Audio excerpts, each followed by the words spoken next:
Welcome to day one of the Advent Journal, and I'm so excited to start. Today we are going to be opening prompt 1, and that is beginnings. What do you want to invite into your creative season? I'm thinking it's an art journal, so let's start with some art.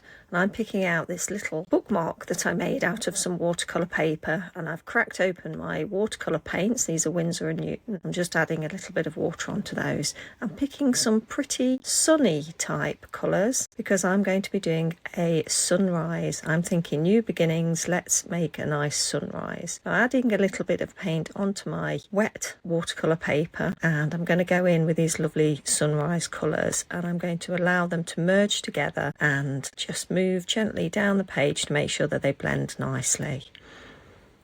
Watercolour does tend to dry much lighter than it looks when it first goes on, so I do go back in with quite a few more layers of watercolour just to build up that intensity of colour.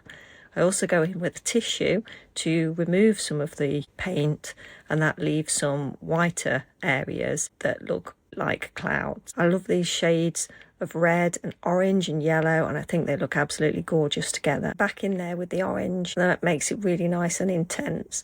I'm going round the areas that have the white on to make sure that there's some nice contrast there. I'm getting to the bottom, and I'm allowing the colours to merge together so that the green migrates its way up the page. And I've made this into several little bookmarks, and I'm going to be doing some more work on these in another prompt. So thanks for joining me. If you haven't signed up for the journaling challenge yet, then the link is below, and I'd love for you to join us. Take care. See you tomorrow.